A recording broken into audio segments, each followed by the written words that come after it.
Greetings, everyone. Thanks for tuning in for another episode of Topic UFO. Tonight, we're going to be speaking with a gentleman by the name of Joseph Lake, and he has done some research in regards to a topic you may have heard about some time ago. I remember it when it first came out, and then it seemed to die out. I'm not sure what happened. But then Joseph brought this back to my attention, and I thought it would be a great episode to do. And what we're talking about here is a supposed alien craft that is dug into the side of a crater on the moon, our moon. And we're going to be talking to him about that. So, without further ado, let's bring on Mr. Joseph Lake. Are you out there, Joseph? Yes, Rick, here I am. Great. Well, thanks so much for coming on the show and being willing to talk about this subject. Let me ask you, we'll start off from the beginning. What got you interested in this, or how did you find out about it? How did this whole thing start regarding this spacecraft on the moon? Well, I followed UFO research for many years, and in particular, the internet brought a greater expanse to my research. And it allowed me to study ancient civilizations, the Nazca lines, for example, ancient Egypt, Sumeria, and the Apollo missions were fascinating because we all watched them as they were happening. You know, the first man on the moon. I do remember that. Yes, and the subsequent Apollo missions. And that's kind of where this all starts off, is with the subsequent Apollo missions after, what was it, after Apollo 14? Yes. Apollo 15 had done a flyover on the dark side of the moon. So during the flyover, there were photographs taken, and when the photographs were reviewed,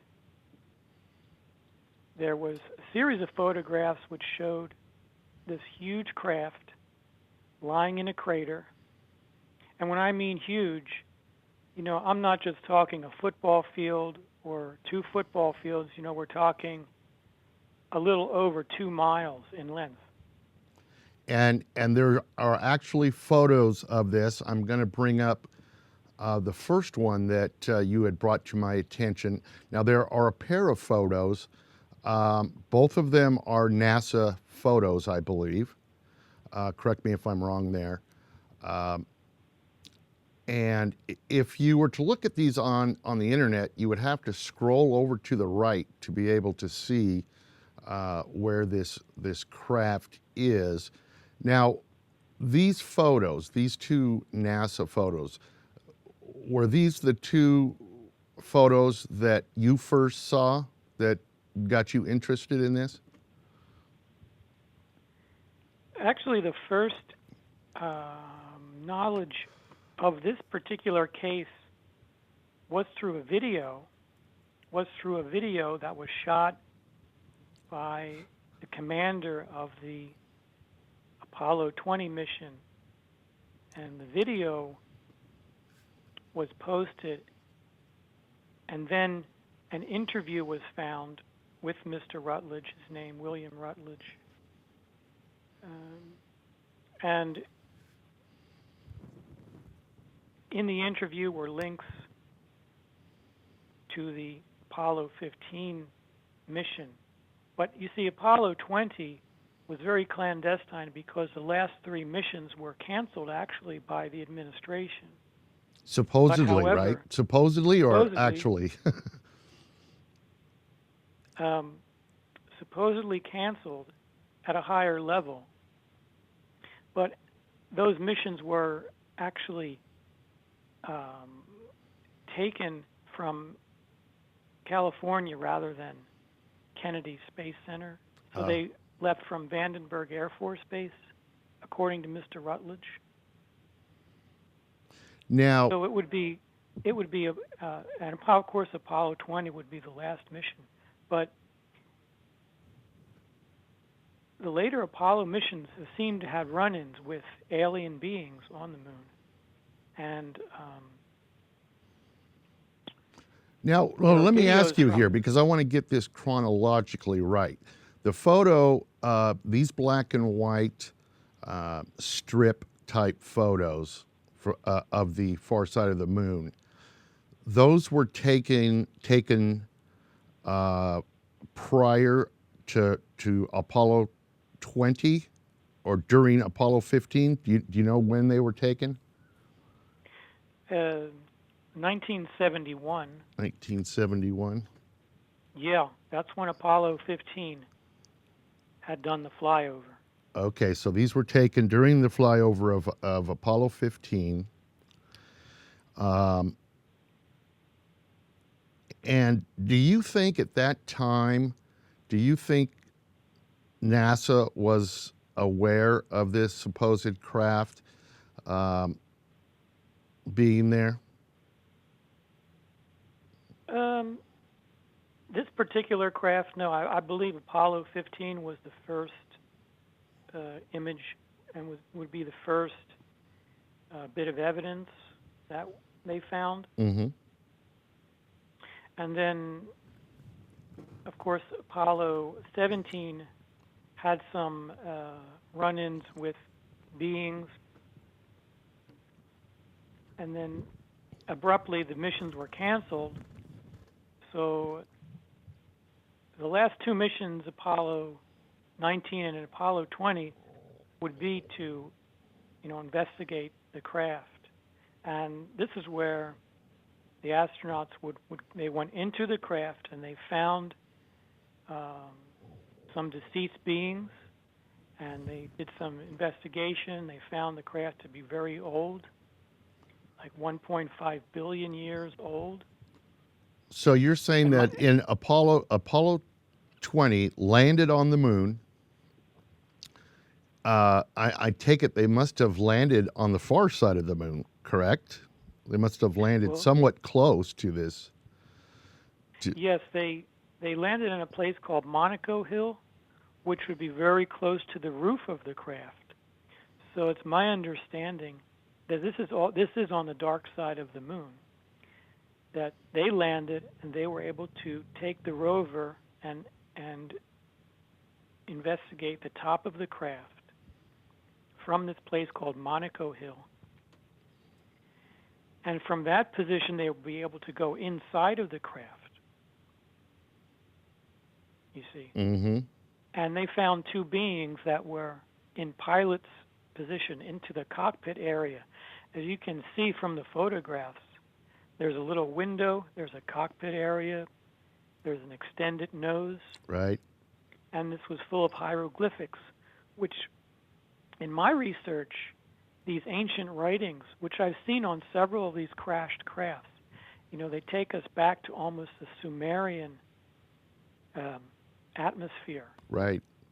And it's my understanding that these beings are actually Anunnaki, and that we can tell that from their hairstyles and also the hieroglyphics, because many Sumerian cylinder scrolls show this exact type of hair. Really? Yes.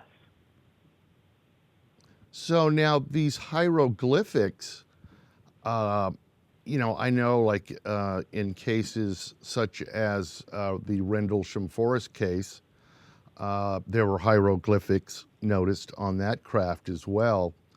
Um, has anyone tried to do any decoding of these? Have they been able to match them up to any of these Anunnaki scrolls, or is that still an unknown at this time? Well, in my research, what I've seen is a identical representation of the constellation, the Pleiades star group. It's not a constellation, it's a star group of the Pleiades. It's an actual representation on top of the ship in that star design. Okay, And I see what you're so talking about. Yes. on some of the close-ups in the video, you'll be able to see the star positions. And also on the ground, there's been research done by Egyptologists which show pyramids that are actually in the design of the Pleiades. Now, So we can assume that there's some connection between that craft and the origin of the Pleiades. when I look at this craft, and I'm looking at the picture where they show the representative size of it as far as the Eiffel Tower and the Queen Mary, there. What do you think is the front of the craft, and what is the back of the craft? Do you know what picture I'm talking about? Because they're saying that it's 3,370 meters in length. And then it looks like there's some type of bridge, if you will, or control area on top there. It's kind of a raised rectangular section. Now, do you think that there is the actual control where these bodies would have been found? Is that the area in which they were found? Yes, in the control area. When you're looking at the photograph, it would be from left to right, would be going from the rear to the nose. So the nose cone would be the darker area on the right. Okay. And it would be, the bridge would be in the center with a little window. And now, as far as age, I know that per our pre-show call, there was some different thoughts as far as age, because I think you were saying it was hard to tell by our time how old this was. In our time, it was what, billions of years old? Yes. The astronaut team led by William Rutledge was able to determine by looking at the craters that were onto the top and also on the side, they're able to tell the age by the impact.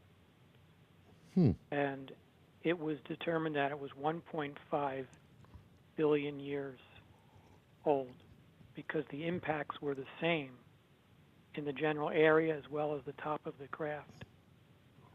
Now, one thing that we didn't mention back when you said the astronauts went in and found these two bodies, supposedly one was dead, but one was, I think you referred to it as being half dead. Well, I'd like to say in a state of suspended animation. There you go. And this was a female, which was brought back to planet Earth and was codenamed Mona Lisa, EBE. And this is the picture here that we're looking at. It looks like she's got, I mean, they look to me like Q-tips, two on each side of her face, and then a couple that create like a triangle shape going up to her forehead. And this is supposedly the breathing apparatus? A further review of the interviewing showed that that was a piloting device which was attached to their body. It could have also been a breathing apparatus. That was my determination. But later on, we found that it was a piloting device. In some way, this device was connected, and the pilots could telepathically create motion in the ship. Mm-hmm. Perhaps, some maybe their thought patterns were transferred through that device. But it was later removed.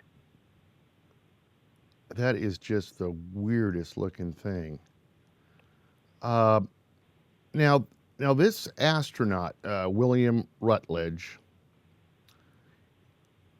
from what I understand, he's still alive, but he moved to some place in Africa some time ago. Is that correct?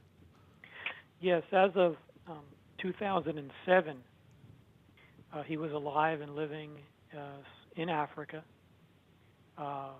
with a partner, and that's where he stays. So. I just find it strange why he would move to Africa. Something's up there, I think. Well, according to interviews that he's given, he met someone and decided to live in Africa. So. Oh, I see. So this person was from Africa or something? Yeah, family situation. Okay. So it marriage, wasn't I that don't he know was how. trying to get out of any spotlight or anything with this case here. This interview, now the interview can be found out on the internet. What do you find most interesting about the interview that you had sent me the link to? What do you feel are the interesting points in there? Mm-hmm. Well, definitely the fact that the missions did occur while most Americans really knew nothing about it. Mm-hmm. And he, later came out and, discussed that. That's really the shocking, of course, the fact that they found the craft and the cities on the dark side of the moon is really phenomenal in itself. But also the fact that it was really hidden from the American public at the time, and even today. Yeah, like I said, I remember this when I believe when it first came out, and it just kind of faded away. Has NASA responded to any of this as far as excuse me, as far as trying to you know debunk this story or anything? Have they made any comments? No, the original NASA photographs are really the best evidence that we have that the case is real. Mm-hmm. However, anyone can submit doctored photographs, to the internet, Right. and you have to be careful because that most likely did happen in an attempt to discredit this case. And I think that's why the hype sort of leveled off, because there were some questionable reports, but they were only put in, to further discredit the story. Yeah, just trying to confuse everything. Yeah. And that's a shame. It is, and I get upset when people do that. I really do. I just, it really makes me upset when people put in all this doctored stuff. So. But you feel from your research that, going back and looking at these original NASA photos, from your research, that this craft is real. It does exist there on the moon. Hmm. And these bodies that were recovered is a true story. Now, whatever became of the woman, the codename Mona Lisa, whatever became of her? Is she stashed someplace securely, or? That's my best assumption, that she is somewhere in a research lab somewhere, either in storage, or perhaps, was given some sort of internment. There were pictures of what appeared to be the remains of some type of city or set of buildings, if you will. Now, where were those located? Were those Um, close to where this craft was, or is this somewhere else on the far side of the moon? no, this was in the proximal area. Wow. So these were in the same general area. So the city might have been the destination of the group. I would assume that. Mm-hmm.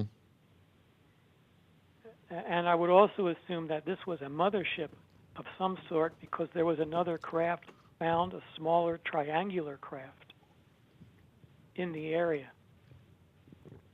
Well, just the virtual size of this thing, we're talking it probably 10 times longer than the Queen Mary, taller than the Eiffel Tower, approximately 500 meters. That's just huge, huge. But we have had reports of craft that size. You don't hear about them as much, but I know there have been. Well, thank you, Rick. It's been a pleasure. Absolutely. Speaking with you. My pleasure as well. I'm so glad we were able to work it out. Keep well, and thank you. Yes, Joseph, you have a good rest of the day and evening, and stay safe. Okay. All Bye-bye. right. See you later. Bye-bye.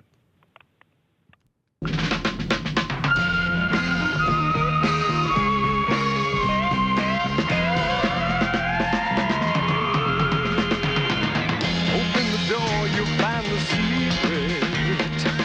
To find the answer is to keep it.